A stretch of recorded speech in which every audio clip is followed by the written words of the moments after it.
This edition of the Ridley Report is brought to you by WeUseCoins.com.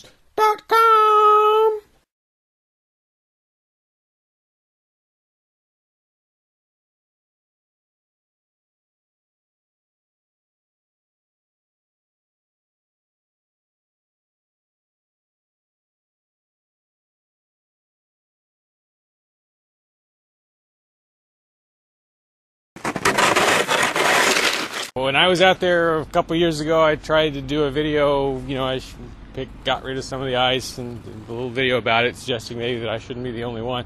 I don't think anyone even paid any attention, unless I'm missing something.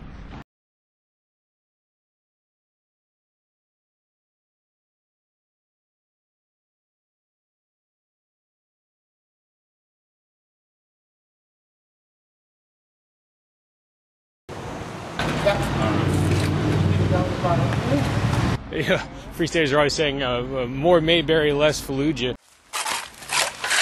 I'd like to say more Mayberry, less Move. If you remember Move, they were the communist-leaning commune in Philadelphia that was burned to the ground by authorities along with most of the neighborhood. Why? Well, because they were perceived as sort of a threat to the neighborhood. Their demeanor and actions didn't really always do much to help ease that perception. Initiation of property tax resistance. Simply put, I bought this land here under the impression that I own it. It should be accompanied by and thus associated with some sort of improvement to the neighborhood.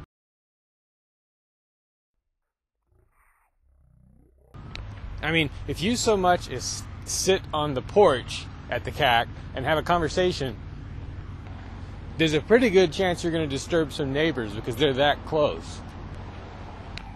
Imagine how much negativity there's going to be toward the CAC, toward Ian, as the place starts to become a real ground zero of some kind of property tax revolt. Because a lot of things will probably have to be done at or near the CAC to harden it in some way against the authorities. Once that 3-year mark is crossed and the place can be seized, there's going to have to be quite a few people there at all times so that when they come for it, the maximum stink can be raised. But again, it's in such a residential neighborhood that the stink is going to be a double-edged sword. My expectation would be that on the day they come for the house, the authorities will impose... Well, actually, before they even take it, they may impose an exclusion zone which bans any number of people from being at the house. On the day they take it, they will probably block roads leading to it.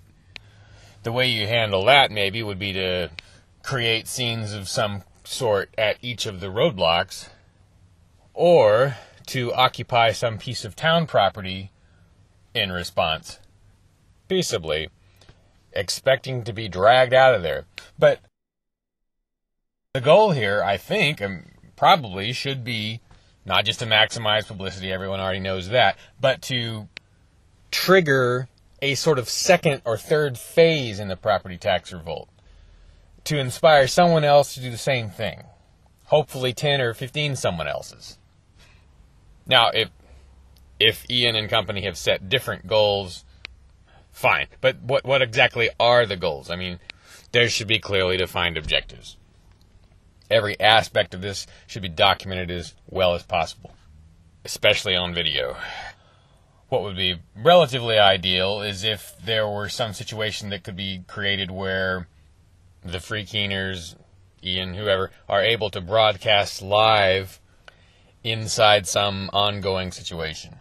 So would that require barricades of some kind? Would it require boarding up the windows?